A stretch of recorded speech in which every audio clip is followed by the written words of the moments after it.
पशुपति कुमार पारस बाहर होने वाले हैं एनडीए से और चिराग पासवान एनडीए में एंट्री करने वाले हैं, ये खबर भी है। अब कैबिनेट जो एक्सपैंड होगा, अब जो कैबिनेट विस्तार होगा दिल्ली में मोदी सरकार में, वो अंतिम ही विस्तार है। अब इसके बाद नई सरकार जो बनेगी उसी में कैबिनेट बनेगी। इस बार चिराग पासवान को जगह मिलने जा रहा है। कोई तो सहयोगी चाहिए ना बीजेपी को बिहार में। वो सहयोगी कौन हो सकते हैं? यही लोग होंगे। उपेंद्र कुशवाहा जिनके पास कोयरी का वोट, चिराग पासवान जिनके पास दलितों का वोट है, यही लोग ना सहयोगी बनेंगे बीजेपी के। और गद्दी पर भले ही पशुपति कुमार पारस बैठे हुए हैं, लेकिन जनता का वोट किसके साथ है? चिराग पासवान के साथ। केंद्रीय मंत्री भले ही पशुपति कुमार पारस हैं, लेकिन 2024 लोकसभा चुनाव में बीजेपी को वोट कौन दिलवा सकता है? वो नेता चिराग पासवान। जो उत्तराधिकारी होता है वो बेटा होता है, भाई हिस्सेदार हो सकता है, उत्तराधिकारी नहीं होता। देखिए, महबूब अली कैसर आखिरकार क्यों मिलने गए थे चिराग पासवान से? चंदन सिंह क्यों चिराग पासवान से कह रहे हैं कि नवादा का सीट बचवा दीजिए मेरे लिए, हम ही वहां से लड़ना चाहते हैं? बीना सिंह भी चिराग पासवान से जाकर मिली है। बीना देवी है सांसद है वैशाली से। यही महबूब अली कैसर जो पारस जी के सांसद हैं, चिराग पासवान का फोन तक नहीं उठाते। यही बीना देवी है, चिराग पासवान का फोन तक नहीं उठाती। यही चंदन सिंह है, सूर्यकांत सिंह के भाई नवादा है सांसद, चिराग पासवान का फोन तक नहीं उठाते थे। आज इन लोगों को लाइन में लग के जाना पड़ रहा है चिराग। बिहार के कितने दुसाध होंगे, बिहार के कितने पासवान होंगे तो पशुपति कुमार पारस के नाम पर बीजेपी को वोट देंगे या एनडीए को वोट देंगे, या खुद पशुपति कुमार पारस अपने लिए भी अगर वोट मांगे तो उनको कितने दुसाध वोट देने जा रहे हैं बिहार में? अगर दलितों का सबसे बड़ा लीडर बिहार में कोई है दलितों का, वो चिराग पासवान। और इसमें सिर्फ दुसाध जाति के लोग ही नहीं आते हैं, इसमें आप बैठा गिन लीजिए, रजक गिन लीजिए, नटवार गिन लीजिए, जितने भी जाति है। दोस्तों, मोदी के हनुमान चिराग पासवान को एक बड़ा तोहफा मिलने जा रहा है। खबरें आ रही हैं कि चिराग पासवान को कर्नाटक के चुनाव के बाद केंद्रीय मंत्रिमंडल में शामिल किया जाएगा। मेरे साथ इस विषय पर बात करने के लिए मेरे सहयोगी उदित आर्यन मौजूद हैं। क्या लगता है कि जो खबर आ रही है कि चिराग पासवान को मोदी मंत्रिमंडल में शामिल किया जाएगा, इस बात में कितनी सत्यता? देखिए, इस बात में कितनी सत्यता है, ये हमसे ज़्यादा पशुपति कुमार पारस के जो सांसद हैं, चाहे वीणा देवी हो, चंदन सिंह हो या फिर महबूब अली कैसर हो, उनको इस बात का ज़्यादा इल्म है कि चिराग पासवान कर्नाटक चुनाव परिणाम के बाद, यानी 13 तारीख के बाद, परसों से आप मान लीजिए, उसके बाद कभी भी ये खबर आ सकता है कि कैबिनेट विस्तार होगा और उसमें चिराग पासवान को सम्मिलित किया जाएगा। अब एक आप कह सकते हैं बेहद बड़े पोर्टल ने, नाम उसका हम रख देते हैं नवभारत टाइम्स ने, ये खबर लिखा है। इसके बाद चिराग पासवान के पार्टी के कई नेताओं से हमारी बात हुई कि आखिरकार इस बात में क्या सच्चाई है। क्या चिराग पासवान अगले 1 महीने के अंदर सेंट्रल कैबिनेट के सदस्य होने जा रहे हैं, मतलब केंद्रीय मंत्री बनने जा रहे हैं? क्योंकि ये खबर तो देखिए कई दिनों से चल रही है खबर कि चिराग पासवान को बीजेपी अपने साथ सम्मिलित करेगी एनडीए में। और इसका देखिए आखिरकार चिराग पासवान को जो सिक्योरिटी मिला, जिसको लेकर इतना बवाल भी मचा हुआ है, जो जेड सिक्योरिटी मिला हुआ है, जिसे लेकर चाचा पशुपति कुमार पारस ने क्या क्या नहीं बोला, उसके बाद पार्टी की तरफ से दोनों तरफ से जो आरोप प्रत्यारोप है वो चल रहा है। आप समझिए एक बात, गद्दी पर भले ही पशुपति कुमार पारस बैठे हुए हैं, लेकिन जनता का वोट किसके साथ है? चिराग पासवान के साथ है। केंद्रीय मंत्री भले ही पशुपति कुमार पारस हैं, लेकिन 2024 लोकसभा चुनाव में बीजेपी को वोट कौन दिलवा सकता है? तो वो नेता चिराग पासवान है।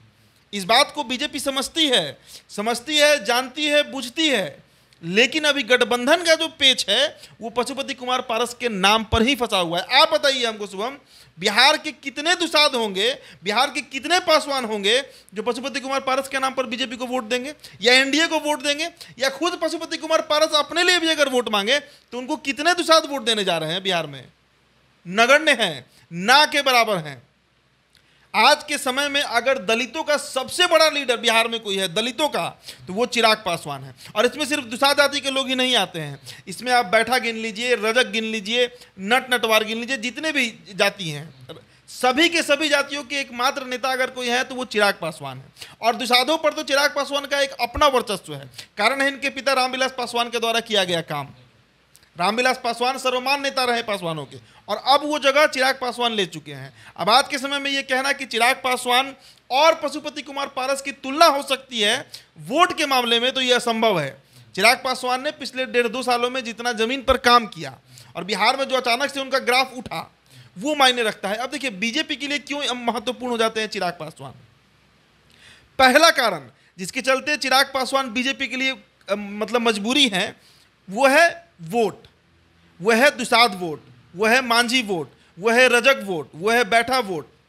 दूसरा कारण जिसके चलते चिराग पासवान मजबूरी है बीजेपी के, आप याद कीजिए 2020 के 5 अक्टूबर को निधन हुआ रामविलास पासवान का, और उसी साल उसी महीने के आसपास बिहार में विधानसभा चुनाव था। अगर चिराग पासवान अकेले नहीं लड़ाते अपने प्रत्याशियों को तो क्या जदयू इतनी कमजोर स्थिति में बिहार में आती? नहीं। जदयू को 43 सीटों पर पहुंचाने के अकेले अगर कोई एक व्यक्ति है तो वो चिराग पासवान रहे, और बीजेपी को इसका सबसे बड़ा फायदा मिला। सबसे बड़ी पार्टी बन गई है बीजेपी आज के समय में। बिहार में 3 उपचुनाव हुए हैं बीते 6 महीने के अंदर, मोकामा, कुढ़नी, गोपालगंज। क्या बिना चिराग पासवान के प्रचार के बीजेपी वो 3 सीट निकाल ले जाती? कुढ़नी में तो अगर चिराग पासवान नहीं गए होते उपचुनाव में प्रचार करने तो बीजेपी वो सीट हार रही थी। मनोज सिंह कुशवाहा जीत रहे थे जदयू की तरफ से। तो और सबसे बड़ी बात कि आज तक नरेंद्र मोदी के खिलाफ चिराग पासवान का एक भी बयान नहीं आया। भले उनकी पार्टी टूट गई, उनका परिवार टूट गया, चाचा उनके साथ सारे सांसदों को लेकर अलग हो गए, दिल्ली का जनपद भी छीन गया उनसे, 12 जनपद, उनका बंगला भी छीन लिया गया, लेकिन चिराग पासवान ने आज तक नरेंद्र मोदी के खिलाफ बयान नहीं दिया है। तो अब बीजेपी अगर उनको ये इनाम नहीं देगी, ये तोहफा नहीं देगी तो कब देगी? अब तो लोकसभा चुनाव भी बहुत दूर नहीं है, और बीजेपी अब अपना धीरे धीरे जो पिक्चर है बिहार में साफ कर रही है। बीजेपी बता रही है कि उपेंद्र कुशवाहा हमारे लिए जरूरी है, हम जीतन राम मांझी को भी लेंगे, हम सहनी को भी 1-2 लोकसभा सीट दे सकते हैं, और चिराग पासवान तो हमारी मजबूरी है ही। तो आखिरकार आज नहीं तो कल कभी ना कभी पशुपति कुमार पारस को साइड करना ही है बीजेपी को। पशुपति कुमार पारस के पास जनाधार नहीं है, वोट नहीं है, सिर्फ इसलिए कि आप रामविलास पासवान के भाई हैं, आप केंद्र में मंत्री इस टेन्योर में बने रह सकते हैं। अगली बार जब वोट मांगने आप जाइएगा, हाजीपुर में ही जाइएगा, कितने लोग वोट देंगे पशुपति कुमार पारस को? आम जनमानस के बीच की भावना बैठी हुई है चिराग पासवान को लेकर कि चिराग पासवान के साथ धोखा हुआ है। एक तरफ पशुपति कुमार पारस से जनता को आक्रोश है तो चिराग पासवान को सहानुभूति है कि इनके साथ धोखा किया गया है, इनके चाचा ने परिवार तोड़ दिया, सांसदों को तोड़कर खुद केंद्रीय मंत्री बने हुए हैं। तो जिसके वोट पर आप जीते हाजीपुर, जिसके वोट पर पशुपति कुमार पारस मंत्री बने हुए हैं, उसी नेता के बेटा को चिराग पासवान को इन्होंने पार्टी से बाहर कर दिया, अपनी पार्टी को बना लिया, लोजपा को, राष्ट्रीय लोक जनशक्ति पार्टी। तो आखिरकार किस मुंह से जाएंगे पशुपति कुमार पारस वोट मांगने?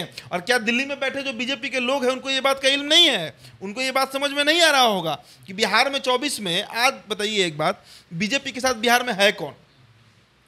2014 के आंकड़ों को ही जोड़ लीजिए तो जदयू और राजद की जो कुल वोट प्रतिशत है वो बीजेपी से बहुत ज़्यादा है। कोई तो सहयोगी चाहिए ना बीजेपी को बिहार में, तो वो सहयोगी कौन हो सकते हैं? यही लोग होंगे। उपेंद्र कुशवाहा जिनके पास कोयरी का वोट है, चिराग पासवान जिनके पास दलितों का वोट है, यही लोग ना सहयोगी बनेंगे बीजेपी के। और कौन सहयोगी बनेगा? अब जदयू और राजद तो नहीं आने जा रही है बीजेपी के लिए वोट मांगने के लिए।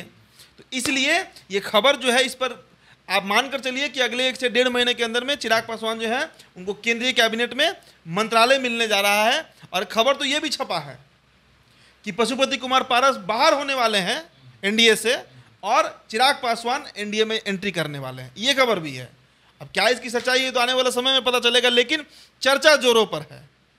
जो लोजपा के लोग हैं, खासकर चिराग पासवान की पार्टी के जो लोग हैं, अलग अलग पदों पर, नाम किसी का नहीं रखेंगे, हम बात हुई हमारी, बोल रहे हैं वो लोग कि चर्चा चल रही है दिल्ली में इस बात को लेकर कि चिराग को अब कैबिनेट में शामिल किया जाए। अब समय भी तो ज़्यादा नहीं है, अब कैबिनेट जो एक्सपैंड होगा, अब जो कैबिनेट विस्तार होगा दिल्ली में मोदी सरकार में, वो अंतिम ही विस्तार है। अब इसके बाद नई सरकार जो बनेगी उसी में कैबिनेट बनेगा। तो इस बार चिराग पासवान को जगह मिलने जा रहा है। तो मान लिया जाए कि पारस के जो सांसद हैं वह लोजपा में चिराग पासवान के साथ अब नजर आएंगे। देखिए, महबूब अली कैसर आखिरकार क्यों मिलने गए थे चिराग पासवान से? चंदन सिंह क्यों चिराग पासवान से कह रहे हैं कि नवादा का सीट बचवा दीजिए मेरे लिए, हम ही वहां से लड़ना चाहते हैं? वीना सिंह भी चिराग पासवान से जाकर मिली है। वीना देवी जो है, जो सांसद है वैशाली से, सभी सांसद पशुपति कुमार पारस की पार्टी के जो है, चंदन सिंह, वीना देवी, महबूब अली कैसर, क्यों चिराग पासवान से बंद कमरे में जाकर मुलाकात कर रहे हैं? वीडियो तो सामने आ रहा है ना उन लोगों का। क्या आखिरकार जब आपने चिराग पासवान से विरोध करके ही पार्टी से अलग हुए, सूरजभान सिंह ने तो विरोध करके ही चिराग पासवान का पारस जी के साथ चले गए, तो आज ये लोग क्यों आ रहे हैं चिराग पासवान के पास? यही महबूब अली कैसर थे जो पारस जी के सांसद हैं, चिराग पासवान का फोन तक नहीं उठाते थे। यही वीना देवी हैं जो चिराग पासवान का फोन तक नहीं उठाती थी। यही चंदन सिंह है, सूरजभान सिंह के भाई, नवादा है सांसद, जो चिराग पासवान का फोन तक नहीं उठाते थे। आज इन लोगों को लाइन में लग के जाना पड़ रहा है चिराग के पास, क्योंकि इनको पता है कि बीजेपी लास्ट में, एंड मोमेंट में देखेगा, बीजेपी चिराग पासवान के साथ मतलब गठबंधन करेगी और पारस जी के साथ छोड़ेगी। जब वोट ही नहीं दिला पाएंगे तो किस बात है गठबंधन? बीजेपी आज के समय में उपेंद्र कुशवाहा को क्यों पकड़ती है? उपेंद्र कुशवाहा के पास बिहार के कोई वोट है, उन्होंने 2020 विधानसभा चुनाव में साबित किया इस बात को। तो आखिरकार क्यों नहीं बीजेपी जाएगी चिराग पासवान के साथ, और क्यों नहीं उनको कैबिनेट में मंत्रालय देने जा रही, मतलब देगी, या और क्यों नहीं उनको जेड प्लस सिक्योरिटी देगी, सब कुछ देगी। जब वोट दिलाएंगे चिराग पासवान तो किसको जाएगा वो चीज़? तो चाचा, अगर एक प्रश्न पूछें कि चाचा भतीजा, चाचा भी जो हैं रामविलास पासवान के नाम पर वोट मांगते हैं और चिराग पासवान अपने पिता के नाम पर तो वोट मांगते ही हैं, तो 2024 का जो लोकसभा चुनाव है वह पारस के लिए कितना कठिन होने वाला है? एक बात हमको बताइए शुभम, इतिहास तो हम लोग सब लोग पढ़े हैं, इतिहास में कभी सुने हैं क्या कि कोई गद्दी का वारिस किसी का भाई हो जाए? होता है क्या कभी? गद्दी का वारिस हमेशा उसका बेटा ही होता है। हिंदू समाज में और खासकर अन्य धर्मों में भी जो उत्तराधिकारी होता है वो बेटा होता है। भाई हिस्सेदार हो सकता है, उत्तराधिकारी नहीं हो सकता है। तो पशुपति कुमार पारस कैसे बोलते हैं ये बात कि रामविलास पासवान के असली उत्तराधिकारी हम हैं? किस बात का उत्तराधिकारी? भाई उनका बेटा लालू प्रसाद यादव के 3 भाई हैं, उत्तराधिकारी तेजस्वी यादव क्यों बने हुए हैं? भाई लोग क्यों नहीं उत्तराधिकारी बन गया? कहीं नहीं बनता है, किसी के घर में नहीं बनता है, तो राजनीति में कैसे बन जाएगा? किसी भी राजनीतिक पार्टी को उठाकर देखिए, मुलायम सिंह यादव के उत्तराधिकारी शिवपाल क्यों नहीं बने, अखिलेश यादव क्यों बन गए? सोच के देखिए ये बात। कांग्रेस में ही अब देखिए ना, पीढ़ी दर पीढ़ी उत्तराधिकारी कौन बनता है? जो बेटा होता है या जो बेटी होती है। जो वारिस वही होता है जो बच्चा है आपका, जो जन्मा है वही वारिस होता है हमारे समाज में। तो ये तो चर्चा का विषय ही नहीं होना चाहिए कि वोट कैसे मिलेगा, पारस को नहीं मिलेगा। उत्तराधिकारी पर आपका सवाल है ना, तो ये बात बिहार की जनता भी जानती है, मानती है, समझती है, बुझती है कि चिराग पासवान ही उत्तराधिकारी हैं रामविलास पासवान के। पशुपति पारस कभी नहीं हो सकते हैं, इस जन्म में तो नहीं हो सकते हैं, अगर देखा जाए तार्किक तौर से और अगर धर्म के अनुसार देखा जाए तो। चिराग अगर मंत्रिमंडल में शामिल हो जाते हैं, महागठबंधन के लिए बिहार कितना मुश्किल हो जाएगा फिर? देखिए, बिहार के हर लोकसभा सीट पर आप मानकर चलिए 50 से 70 हज़ार 80 हज़ार वोट के आसपास दुसाधों का वोट है, दलितों का वोट मान लीजिए टोटालिटी में, वो वोट बीजेपी के पास आएगा, इसमें दो राय नहीं है। दलितों का मोह वैसे भी राजद से भंग हो चुका है 2005 के पहले ही, और अब नीतीश कुमार ने भी दलित महादलित वाला जो राजनीति किया, अब नीतीश कुमार के साथ भी वो वोट नहीं है, तो ये बड़ा नुकसान महागठबंधन को होगा। आप देखिए ना, 2014 में ही 38% वोट बीजेपी को आया था, और करीब करीब 5% के आसपास वोट जो है वो चिराग पासवान की पार्टी को मिला था। वो 5% कौन लोग हैं? यही दुसाध जाति के लोग हैं, यही पासवान जाति के लोग हैं, वो वोट बीजेपी को मिल जाएगा। बिल्कुल, चिराग पासवान के आने से कहीं ना कहीं बीजेपी को फायदा मिला भी है और मिलेगा भी। आपने विधानसभा चुनाव देखा कि किस तरह चिराग पासवान अलग लड़े तो भाजपा को फायदा हुआ, भाजपा सेकेंड पार्टी बन गई बिहार में, और जदयू जो है थर्ड फ्रंट पे आ गई। तो आप इस विषय में क्या सोचते हैं? चिराग को जिस प्रकार तोहफा मिलने वाला है, इस विषय पे आपकी क्या राय है? अभी हमारे कमेंट सेक्शन में बता सकते हैं। देखते रहें द बिहार टॉप। धन्यवाद।